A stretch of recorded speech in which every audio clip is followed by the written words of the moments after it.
बघूया 100% बातम्या। राज्यात मराठा आरक्षणाचा प्रश्न पेटलाय। त्यात आता धनगर समाज सुद्धा आरक्षणासाठी आक्रमक झालाय। जालन्यात धनगर समाजाच्या मोर्चाच्या वेळी जिल्हाधिकारी कार्यालयावर दगडफेक करण्यात आली। या प्रकरणी 10 ते 12 जणांवर गुन्हा दाखल करण्यात आलाय। धनगर समाजाला एसटी प्रवर्गातून आरक्षण देण्यात यावं या मागणीसाठी जालन्यात धनगर समाजाने मोर्चा काढला। या मोर्चात धनगर समाज बांधव मोठ्या संख्येने सहभागी झाले। जिल्हाधिकारी कार्यालयावर आल्यानंतर या मोर्चाला हिंसक होऊ लागलं। जिल्हाधिकारी कार्यालयाचं गेट तोडून सगळेजण आतमध्ये शिरले। यावेळी काही जणांनी जिल्हाधिकारी कार्यालयावर दगडफेक केली। या जिल्हाधिकारी कार्यालयाच्या काचा फुटल्या। यावेळी इथं असलेल्या कारवरही दगडफेक करण्यात आली। त्यांनी म्हणलं ना ॲडिशनल कलेक्टर पाठवतो, का पाठवला नाही आज? याचा अर्थ त्यांना वाटत होतं की इथं व्हायलन्स व्हाव, हे पेटाव, पण आम्ही शांतता दाखवली। आमच्या महिला इथं नसत्या तर शांतता झाली नसती। सरकारची मदत घेऊन आपल्याला हे आरक्षणाची अंमलबजावणी करायची आहे। कायदा हातात घेऊन आपल्याला काहीच करायचं नाही। त्यामुळे आपण सगळ्यांनी शांततेत राहावं। धनगर समाजाचा एसटी प्रवर्गात समावेश करावा यासाठी धनगर समाज आक्रमक झालाय। या प्रकरणी लवकरात लवकर निर्णय घेण्याची मागणी धनगर समाजाकडून करण्यात येते। पंढरपुरात कार्तिकी एकादशीच्या निमित्तानं उपमुख्यमंत्र्यांच्या हस्ते होणाऱ्या कार्तिकी महापूजेचा मार्ग अखेर मोकळा झालाय। मराठा समाजाचा उपमुख्यमंत्र्यांच्या हस्ते होणाऱ्या शासकीय महापूजेला असलेला विरोध मावळलाय। मराठा समाजाच्या 5 मागण्या मान्य करण्याचं आश्वासन जिल्हाधिकाऱ्यांनी दिल्यानंतर मराठा समाजानं आपला विरोध मागे घेतला। मराठा आरक्षणाच्या पार्श्वभूमीवर उपमुख्यमंत्र्यांच्या हस्ते होणाऱ्या कार्तिकी पूजेवरून मराठा समाजात मतमतांतर होती। मराठा समाजाच्या एका गटानं याबाबतच्या आंदोलनातून माघार घेतली, तर एक गट विरोधात ठाम होता। ही कोंडी फोडण्यासाठी सोलापूरचे जिल्हाधिकारी आणि मराठा समाजात बैठक पार पडली। या बैठकीत ही कोंडी फुटली आहे। पंढरपुरात मराठा भवन उभारण्यासाठी 5 एकर जमीन देण्यासह 5 कोटी रुपयांचा निधी देण्याचं आश्वासन जिल्हाधिकाऱ्यांनी दिल्यानंतर उपमुख्यमंत्र्यांच्या होणाऱ्या कार्तिकी महापूजेला असलेला विरोध मराठा समाजाने मागे घेतलाय। उपमुख्यमंत्र्यांनी पंढरपूरच्या महापूजेला येऊ नये असा मराठा समाजाचा विरोध होता, तर महापूजेला त्यांनी यावं, आमच्या 5 मागण्या मान्य झालेल्या आहेत। जे शासकीय पूजा आहे ते माननीय उपमुख्यमंत्री फडणवीस साहेबांच्या हस्ते होणार। सकल मराठा समाजाने शासकीय महापूजेचा विरोध मागे घेतला। या निर्णयाचं आम्ही मनपूर्वक स्वागत करतो। मराठा समाजाने विरोध मागे घेतल्यानं उपमुख्यमंत्र्यांच्या हस्ते होणाऱ्या कार्तिकी महापूजेचा मार्ग मोकळा झालाय। मराठा आंदोलक मनोज जरांगे यांचा राज्याचा दौरा सध्या सुरू आहे। जरांगे यांच्या सभांना राज्यभरात उत्स्फूर्त असा प्रतिसाद मिळतोय। जरांगे मुख्यमंत्री एकनाथ शिंदेंच्या ठाण्यात पोहोचले। ठाण्यात जरांगे समर्थकांनी जोरदार शक्ती प्रदर्शन केलं। जरांगे ठाण्यात दाखल झाल्यानंतर त्यांचं जंगी स्वागत करण्यात आलं।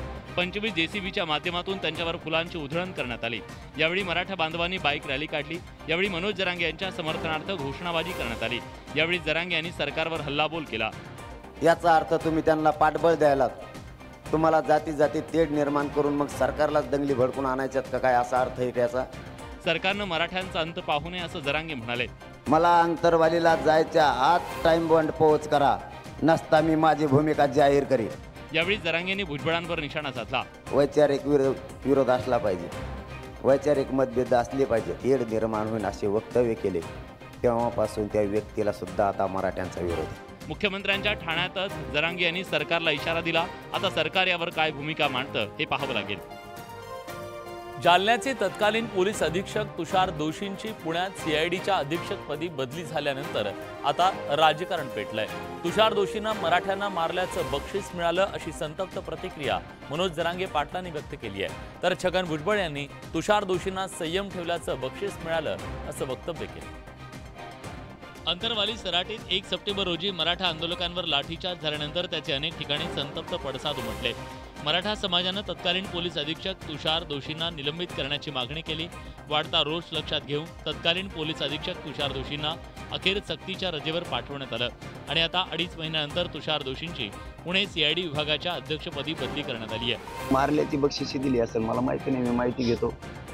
जनतेवरती निष्पाप लोकांवरती हल्ला केला कटरचून, त्यांना जर बढती मिळणार असली, मी त्याची माहिती नाही घेतली। या सगळ्याबद्दल ते काहीच बोलले नाहीत पुढे लोकांच्या समोर, संयम ठेवला, सहन केला, त्या सहनशीलतेचं बक्षीस त्यांना मिळालं। सीआयडीच्या अध्यक्षपदी झालेली दोषींची बदली मराठ्यांना मारल्याचं बक्षीस असल्याचं जरांगे पाटलांनी म्हटलंय। तर दोषींच्या बदलीत भुजबळांना संयमाचं बक्षीस दिसलं।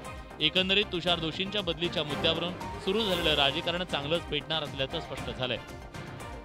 अंतरवाली सराटीमध्ये मराठा आंदोलकांवर लाठीचार्जचा आदेश कुणी दिला हे मुख्यमंत्री आणि गृहमंत्र्यांनी शोधून काढावं अशी मागणी मनोज जरांगे पाटील यांनी केली आहे। तर या प्रकरणाची निवृत्त न्यायाधीशांमार्फत चौकशीची मागणी आता विजय वडेट्टीवारांनी केली आहे।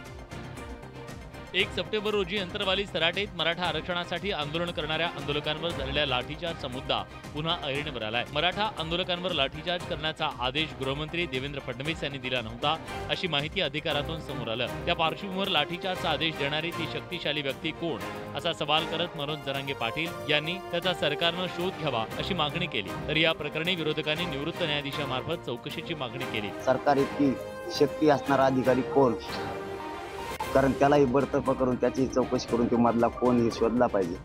बोलूयात आम्ही उद्या त्याला मुख्यमंत्र्यांना आणि गृहमंत्र्यांना सांगतो। या संदर्भात चौकशी झाली पाहिजेत। अधिवेशनात ही सगळी चौकशी आम्ही या संदर्भात स्पेशल एक SIT नेमून किंवा निवृत्त न्यायाधीशामार्फत चौकशी करायची मागणी करू। 1 सप्टेंबर रोजी अंतरवाली सराटीत झालेल्या लाठीचार्जचे राज्यभरात पडसाद उमटले। आता मनोज जरांगे पाटील यांनी लाठीचार्जचा आदेश कोणी दिला हा सवाल उपस्थित केला।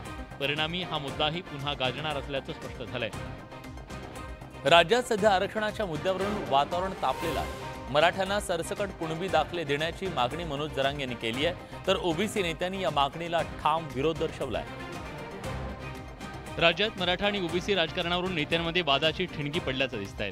आरक्षणाच्या लढाईत एकटा पडलेलो नाही, संपूर्ण ओबीसी समाज पाठीशी असल्याची प्रतिक्रिया भुजबळांनी दिली आहे। काही नेते मंडळींना अडचण असेल तर आपल्या स्टेजवर न येता स्वतंत्र बैठका घ्या असा टोला त्यांनी वडेट्टीवारांना लगावला। सोमवारी माध्यमांशी बोलताना वडेट्टीवारांनी भुजबळांवर शरसंधान साधलं होतं। दोन समाजात टोकाची भूमिका घेऊन दरी निर्माण करण्यास समर्थन नसल्याचं वडेट्टीवारांनी म्हटलं होतं। आपण सत्तेत आहोत, सत्तेत असलेल्या माणसांनी समस्या सोडवायच्या असतात, समस्या मांडायच्या नसतात। पण अलीकडे सत्तेतली माणसं जास्त समस्या मांडतात, मग सत्तेत कशाला राहत आहे? सत्तेच्या बाजूला व्हा। कुठल्या भूमिकेला त्यांचा पाठिंबा नाही हे मला जाणून घ्यायचं होतं। त्यातले अर्धे तर फुटले बी, ते म्हणतात आमचा नाही पाठिंबा, तू बघ एकटात पडलं उघड परत। आता आरक्षणाच्या मुद्द्यावरून दोन ओबीसी नेत्यांमध्येच वादाची ठिणगी पडल्याचं या निमित्तानं समोर आलंय। मराठा आरक्षणावरून मनोज जरांगे आणि ओबीसी नेते तसंच अन्न नागरी पुरवठा मंत्री छगन भुजबळ यांच्यात संघर्ष सुरू आहे। मनोज जरांगे यांच्या आंदोलनाच्या नंतर राज्य सरकारनं ज्या मराठा कुटुंबांच्या कुणबी नोंदी आहेत त्यांना कुणबी दाखले द्यायला सुरुवात केली आहे। मात्र याला भुजबळांसह ओबीसी नेत्यांनी विरोध सुरू केलाय। विरोध दर्शवण्यासाठी ओबीसी नेत्यांनी जालन्यातल्या अंबडमध्ये ओबीसी एल्गार सभा घेतली। या सभेत केलेल्या भाषणात भुजबळांनी मनोज जरांगे पाटलांवर सडकून टीका केली। भुजबळ हे मनोज जरांगे यांचा एकेरी उल्लेख करत त्यांच्यावर वैयक्तिक टीका देखील करू लागलेत। हाच धागा पकडत राष्ट्रवादीच्या शरद पवार गटातील आमदार रोहित पवार यांनी भुजबळांवर टीका केली। भुजबळांच्या भाषणाची स्क्रिप्ट फडणवीसांनी लिहून दिल्याचा आरोप त्यांनी केला। या टीकेला भुजबळांनी शरद पवार आणि अजित पवारांचं नाव घेत प्रत्युत्तर दिलंय। आणि भुजबळ साहेब जे काय बोलतायत हे भाजपची स्क्रिप्ट वाचत आहेत। ना पवार साहेब स्क्रिप्ट देत होते, मी माझं बोलत होतो, ना अजितदादा देत, हे छत्रपती फुले शाहू आंबेडकरांचं स्क्रिप्ट आहे। जरांगे आणि भुजबळांमध्ये आरोप प्रत्यारोप सुरू असताना रोहित पवारांनी भुजबळांना घेरण्याचा प्रयत्न केला। भुजबळांनीही रोहित पवारांना उत्तर दिल्यानं हा संघर्ष तापण्याची चिन्ह आहेत। ठाकरे गटाचे खासदार संजय राऊत यांनी सोमवारी ट्विटरवर फोटो बॉम्ब फोडला। या फोटोनंतर महाराष्ट्राचं राजकारण तापलं। या ट्विटनंतर राऊत आणि भाजप यांच्यात चांगली जुंपली आहे। मकाऊ कॅसिनोमध्ये जुगार खेळणाऱ्या व्यक्तीनं 3.5 कोटी रुपये खर्च केल्याचा दावा राऊतांनी केला। या फोटोतून राऊतांनी भाजपला लक्ष्य केलं। तसंच फोटोतील कथित व्यक्ती भाजप प्रदेशाध्यक्ष बावनकुळे असल्याची चर्चा रंगली। यावर भाजप आणि बावनकुळेंनी स्पष्टीकरण देत राऊतांचे आरोप फेटाळले। तर उपमुख्यमंत्री फडणवीसांनी राऊतांवर निशाणा साधला होता। फडणवीसांच्या या टीकेला राऊतांनी जोरदार प्रत्युत्तर दिलंय। तुम्ही असे मार्क केलेले फोटो, कापून दिलेले फोटो, असे फोटो टाकून तुम्ही इतके वाईट आरोप करता, याच्यात म्हणजे राजकारणाची पातळी खाली नेण्याचं। स्वतःचं ठेवावं झाकून आणि दुसऱ्याचं पाहावं वाकून, अशी देवेंद्र फडणवीसांची विकृती आहे। मनोरुग्ण कोण आहे हे लवकरच समजेल असा इशारा राऊतांनी फडणवीसांसह भाजपला दिलाय। ठाकरे गटाचे नेते संजय राऊत यांनी पत्रकार परिषदेत भाजपवर जोरदार घणाघात केला। सोमवारी एक फोटो ट्विट करत त्यांनी भाजपचे प्रदेशाध्यक्ष चंद्रशेखर बावनकुळे यांच्यावर अप्रत्यक्ष टीका केली। संजय राऊत यांनी सगळ्या प्रकरणावर आता सविस्तर भाष्य केले। संजय राऊत यांनी मकाऊच्या कॅसिनोतल्या त्या फोटोवरून पुन्हा एकदा भाजपला लक्ष्य केलं। फोटो ट्विट करताना आपण कुणाचंही नाव घेतलं नव्हतं असं राऊतांनी म्हटलं। भारतीय जनता पक्षाला अंगावरती ओढून घ्यायची गरज नव्हती. बीजेपी कहते की हमारे नेता है तो उसका मतलब है आपके लोगों को अच्छी दिन आ गए. राऊतांच्या ट्विटनंतर भाजपनं आदित्य ठाकरेंचा फोटो ट्विट केला. या ट्विटवरही राऊतांनी जोरदार पलटवार केलाय. तो ग्लास आहे की डायट कोकचं टीन आहे चेक करा नीट. असे मोदींचे किती फोटो दाखवू. हा मोदी जे पितात तेच आदित्य ठाकरे पित होते. आपल्याकडे मकाऊतील 27 फोटो आणि 5 व्हिडिओ असल्याचा पुनरुच्चार राऊतांनी केला. तुम्ही खोटं बोलता ह्याकून की तो मी नव्हेच, मी तिथे पिझ्झा खायला गेलो. माझ्याकडे अजून व्हिडिओ आहेत, मी देऊ शकतो. पोपट यांनी संजय राऊत यांनी आव्हान आहे, तुम्ही जर खडे मर्द असाल तर एक फोटो एक व्हिडिओ टाकून दाखवा. या आरोपांमुळे संजय राऊत आणि भाजपमधला संघर्ष चिघळण्याची चिन्ह आहेत. मुंबई पुण्यात सध्या प्रदूषणाचा मुद्दा चिंतेचा विषय बनलाय. मुंबईतील प्रदूषणावरून आता हायकोर्टानं फटकारल्यानंतर पालिकेसह सरकारनं उपाययोजना सुरू केल्या. या पार्श्वभूमीवर मुख्यमंत्री एकनाथ शिंदेंनी मुंबईत पाहणी दौरा केला. पालिकेच्या कामांचा आढावा घेण्यासाठी स्वतः मुख्यमंत्री एकनाथ शिंदे आणि पालिका आयुक्त इक्बाल सिंग चहल यांनी भल्या पहाटे पाहणी दौरा केला. बांद्र्यातल्या कलानगर उड्डाणपुलापासून पश्चिम द्रुतगती महामार्गावरच्या जुहूतारा रस्त्यापर्यंत मुख्यमंत्री शिंदेंनी स्वच्छतेची पाहणी केली. कलानगर परिसरातल्या पाहणीवरून मुख्यमंत्री एकनाथ शिंदेंनी माजी मुख्यमंत्री उद्धव ठाकरेंना टोला लगावला, तर शिंदेंच्या या टीकेला खासदार संजय राऊतांनी शिंदेंना प्रतिटोला लगावला. कलानगर असा विषय नाही आहे, सगळी मुंबईच आपल्याला महत्त्वाची आहे. फक्त एक कुठला पोर्शन डोळ्यासमोर ठेवून काम करायचं नसतं. पूरी जिंदगी कलानगर ने बनाई है ना उनकी. आज जो बैठे हैं चेयर पर वो कलानगर की बदौलत बैठे हैं ना.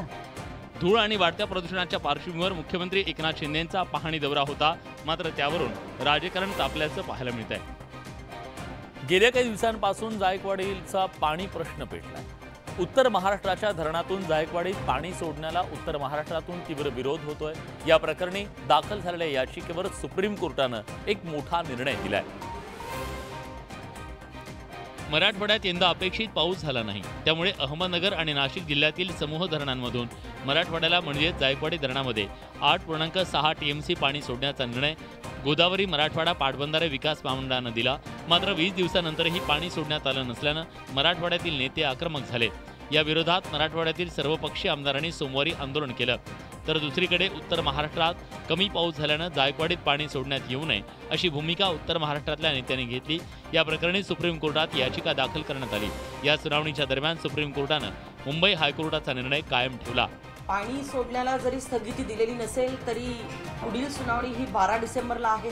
सुप्रीम कोर्टचा निर्णय मराठवाड्याच्या विरुद्ध नाही लागला तर आम्ही पाणी सोडणारच, त्याचं अनुपालन करावं, त्याचं अंमलबजावणी करावी. सुप्रीम कोर्टाच्या आदेशामुळे उत्तर महाराष्ट्राच्या धरणातून जायकवाडीत पाणी सोडावं लागणार आहे, त्यामुळे मराठवाड्याला दिलासा मिळाला. गेल्या 20 दिवसापासून कोल्हापुरात वेगवेगळी ऊस आंदोलनं सुरू आहेत. ऊस दराबाबत मंत्रालयात बैठक बोलावण्यात आली, मात्र या बैठकीला राजू शेट्टी उपस्थित राहणार नाही. स्वतः राजू शेट्टीही या ऊस दराच्या आंदोलनात सहभागी झालेत. असं असताना स्वाभिमानीच्या बाले किल्ल्यातच राजू शेट्टींना विरोध सुरू झालाय. ऊस उत्पादक शेतकऱ्यांनी स्वाभिमानीचे नेते राजू शेट्टींच्या धोरणांच्या विरोधात एल्गार पुकारला. या धर्तीवर आजपासून शिरोळ तहसील कार्यालयावर ऊस उत्पादक शेतकऱ्यांनी बेमुदत ठिय्या आंदोलनाला सुरुवात केली. ऊस हंगाम सुरू होईपर्यंत ठिय्या आंदोलन करण्याचा पवित्रा आंदोलकांनी घेतला. राजू शेट्टीच्या आंदोलनाचा आमचा काही संबंध नाही. आमची कारखानदारी टिकली पाहिजे, आमचा ऊस गेला पाहिजे. आडमोठे आंदोलन हे तोडणी लांबली तर शेतकऱ्यांचा होणारा अतोनात हाल, ह्या हाला शेतकऱ्यांच्या होणाऱ्या नुकसानीला स्वतः राजू शेट्टी जबाबदार असणार आहेत. म्हणजे विलंब जो झालेला आहे त्याला सरकार जबाबदार आहे, त्याला कारखानदार जबाबदार आहेत, त्याला स्वाभिमानी शेतकरी संघटना किंवा शेतकरी अजिबात जबाबदार नाही. स्वाभिमानीच्या आंदोलनामुळे ऊस उत्पादक, वाहनधारक, ऊस तोडणी कामगार, शेतमजूर या लोकांचं मोठ्या प्रमाणात नुकसान होत असल्याचा आरोप करण्यात येतोय. आता राजू शेट्टी काय भूमिका घेतात हे पाहावं लागेल. शिवसेना आमदार अपात्रता याचिकेवरच्या सुनावणीला पुन्हा एकदा सुरुवात झाली आहे. सुप्रीम कोर्टाच्या आदेशानुसार आता विधानसभा अध्यक्षांना आमदार अपात्रता सुनावणी पूर्ण करून 31 डिसेंबरपर्यंत निर्णय द्यावा लागणार आहे. विधानसभा अध्यक्षांकडून आता मॅरेथॉन सुनावणी सुरू करण्यात आली आहे. मंगळवारी झालेल्या सुनावणीत ठाकरे गट आणि शिंदेंच्या वकिलांमध्ये खडाजंगी झाली. शिंदे गटाचे वकील ॲडव्होकेट महेश जेठमलानी यांनी दिवसभराच्या सुनावणीत ठाकरे गटाचे सुनील प्रभू यांची साक्ष नोंदवली. जेठमलानी यांनी प्रभूंना अडचणीचे प्रश्न विचारले, मात्र प्रभू यांनी संयमी उत्तरं दिली.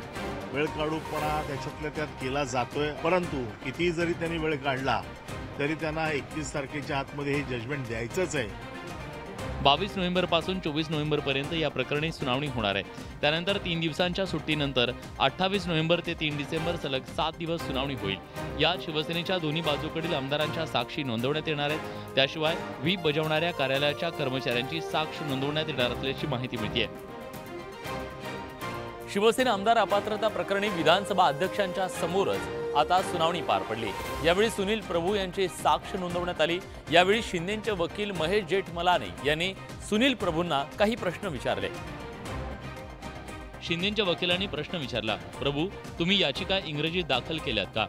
प्रभूंनी उत्तर दिलं, वकिलाला मराठीत सांगितलं, त्याने इंग्रजीत ड्राफ्ट केलं। शिंदेचे वकील म्हणाले, तुम्हाला इंग्रजी वाचता येतं का, समजतं का? त्यावर प्रभूंनी उत्तर दिलं, इंग्रजी वाचता येतं, समजतं, माझ्या भाषेबाबत मी कॉन्फिडंट आहे। शिंदेच्या वकिलांनी म्हटलं, प्रतिज्ञापत्रावरचे मुद्दे न समजता सही केली का? प्रभूंनी त्यावर उत्तर दिलं, समजून घेतल्याशिवाय सही कशी करणार? शिंदेच्या वकिलांनी पुन्हा प्रश्न विचारला, भाजपकडून भ्रष्ट आणि अवैध मार्गाचा अवलंब केल्याचा आरोप तुम्ही कशाच्या आधारावर केला? त्यावर प्रभू म्हणाले, भाजपच्या दबाव तंत्रामुळे ते गेले म्हणून मी असं म्हणालो। त्यावर शिंदेचे वकील म्हणाले, मिलिंद नार्वेकर आणि रवींद्र फाटक शिंदेना भेटायला गेले होते का? त्यावर प्रभूंनी उत्तर दिलं, शिंदे संपर्कात नव्हते, मात्र नार्वेकर फाटक का भेटले माहिती नाही। अहमदनगर जिल्ह्यातील गुहा गावात काही दिवसांपूर्वी पुजारी आणि भक्तांना झालेल्या मारहाणीचे पडसाद अजूनही उमटताना दिसत आहेत। वारकरी संप्रदायानं तहसीलवर मोर्चा काढत या घटनेचा निषेध नोंदवला। अहमदनगरच्या राहुरी तालुक्यातल्या गुहा गावात 13 नोव्हेंबर रोजी कानिफनाथ मंदिरात भजन करणाऱ्या पुजारी आणि भक्तांना जमावाकडून मारहाणीची घटना घडली। या घटनेच्या नंतर वारकरी संतप्त झाले। या घटनेच्या निषेधार्थ राज्यभरातले शेकडो वारकरी आणि गुहा गावच्या ग्रामस्थांनी राहुरी तहसीलवर मोर्चा काढला। भगव्या पताका हाती घेत टाळ आणि मृदुंग वाजवत हे वारकरी मोर्चात सहभागी झाले। गेल्या काही दिवसापासून गुहा गावात कानिफनाथ मंदिराच्या जागेचा वाद सुरू आहे। हिंदू धर्मियांचे श्रद्धास्थान असलेलं मंदिर आणि जागा बळकावण्याचा प्रयत्न केला जात असून सरकारनं जर या मोर्चाची दखल घेतली नाही तर तीव्र आंदोलन छेडण्याचा इशारा वारकऱ्यांनी दिला आहे। मागणी अशी आहे, या गुन्हेगारांना कठोर शासन झालं पाहिजे आणि पुन्हा कुठेही अशा पद्धतीची घटना होता कामा नये। या मोर्चाच्या पार्श्वभूमीवर कडक पोलीस बंदोबस्त ठेवण्यात आला होता। गेल्या अनेक वर्षापासून गुहा गावातील दोन्ही समाजाचे नागरिक गुण्यागोविंदांना राहत होते, मात्र आता केवळ जागेच्या वादातून दोन्ही समाजात तेढ निर्माण झालं। हा प्रश्न सरकारनं सामोपचारानं सोडवण्याची गरज आहे। शिर्डीतल्या साई संस्थांच्या सुरक्षा रक्षकांच्या विरोधात शिर्डीतील ग्रामस्थ अतिशय आक्रमक झालेत। सुरक्षा रक्षकांनी साई भक्तांशी नम्रतेनं वागावं, अन्यथा आम्ही चोप देऊ असा इशारा शिर्डीतल्या ग्रामस्थांनी दिलाय। शिर्डीतल्या साईबाबांच्या दर्शनासाठी दर दिवशी हजारो भाविक शिर्डीत येतात। या साई भक्तांना दर्शन योग्य पद्धतीने व्हावं यासाठी शिर्डी साई संस्थांना सुरक्षा रक्षक नेमलेत। मात्र हे सुरक्षा रक्षक साई भक्तांना अरेरावी करत असल्याचा आरोप ग्रामस्थांनी केलाय।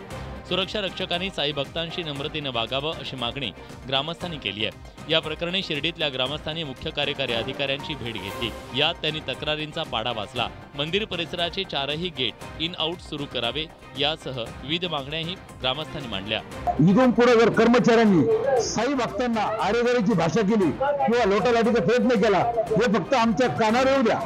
शिर्डी ग्रामस्थ म्हणून मी सांगतो, त्यावेळेस आम्ही ग्रामस्थ कर्मचाऱ्यांचा विचार केला जाणार नाही आमच्याकडून।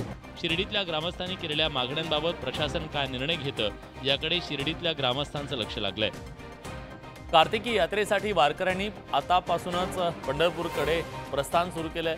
हजारो वारकरी पंढरपुरात दाखल झाले। कार्तिकी यात्रेच्या पार्श्वभूमीवरती प्रशासनानं सुद्धा जय्यत तयारी सुरू केली आहे। गुरुवारी असलेल्या कार्तिकी यात्रेच्या निमित्तानं विठ्ठल रुक्मिणीच्या दर्शनासाठी आतापासून लाखो वारकरी पंढरपुरात दाखल झालेत। या यात्रेसाठी प्रशासनाकडून जय्यत तयारी सुरू आहे। कार्तिकी यात्रेच्या सोहळ्यासाठी त्यांना विठ्ठलाचा प्रसाद आणणाऱ्या बुंदीचा लाडू वेगानं तयार केला जातोय। कार्तिकी यात्रेत भाविकांसाठी तब्बल 10 लाख बुंदीचे लाडू तयार होत आहेत। गेल्या 1 आठवड्यापासून 100 कर्मचारी बुंदीचे लाडू तयार करत आहेत। 14 तारखेपासून 100 लोक आमचे या ठिकाणी आपलं काम करत दिसत आहेत। कार्तिकी यात्रेत यावर्षी जिल्हाधिकारी कुमार आशीर्वाद यांनी स्वच्छता या मुद्द्याला प्राधान्य दिलंय। चंद्रभागा नदीचा घाट, वाळवंट, दर्शन रांग हा 65 एकरचा परिसर स्वच्छ दिसतोय। स्वच्छतेसाठी 1200 आरोग्य कर्मचारी तैनात करण्यात आलेत। 5000 स्वच्छता गृह भाविकांना उपलब्ध करून देण्यात आलेत। पंढरपूरमधून वारी पूर्ण करून जाणारा भाविक निरोगी घरी जावा ही प्रशासनाची भूमिका आहे। पुणे आणि परिसरात अपघाताचं प्रमाण वाढलंय। पुण्यातील कोलाड महामार्गावर पिरंगुट इथल्या घाटामध्ये भीषण अपघात झाला। घाटातील उतारावर सिमेंटच्या विटा घेऊन जाणाऱ्या टेम्पो चालकाचा वाहनावरचा ताबा सुटला। त्यानंतर भरधाव असणाऱ्या त्या टेम्पोनं 5 दुचाकी आणि एका 4 चाकी वाहनाला धडक दिली। या अपघातात 7 जण जखमी झालेत। अपघाताची ही घटना सीसीटीव्हीत कैद झाली आहे। जखमींमध्ये एका डॉक्टरचा समावेश असून जखमींवर रुग्णालयात उपचार सुरू आहेत। या घटनेच्या नंतर ट्रक चालक फरार झाला। ट्रक चालकाविरोधात पौंड पोलीस ठाण्यामध्ये गुन्हा दाखल करण्यात आला आहे। पिरंगुट घाटात गेल्या काही महिन्यापासून अवजड वाहनांच्या अपघातांची मालिका सुरू आहे। मात्र स्थानिक प्रशासन त्याकडे दुर्लक्ष करत असून उतारावर अपघात रोखण्यासाठी कोणत्याच उपाययोजना होत नसल्याचा आरोप करण्यात येतोय। या अपघातानंतर मुळशीतील नागरिक आक्रमक झालेत। त्यांनी पुणे जिल्हाधिकारी यांना त्वरित पाहणी करून उपाययोजना करण्याची मागणी केली। या सगळ्या घडामोडींसोबत बुलेटिनमध्ये आपण इथेच थांबतोय, पण ब्रेकवर जाण्यापूर्वी महत्त्वाची आठवण। खासदार संजय राऊतांनी एका कॅसिनोतला फोटो सोशल मीडियावर शेअर करून बावनकुळेंवर अप्रत्यक्षपणे निशाणा साधला। आता त्याचा नवा अंक सुरू झालाय। नेमकं काय घडतंय पाहूया स्पेशल रिपोर्ट रात्री 8 वाजता न्यूज 18 लोकमतवर।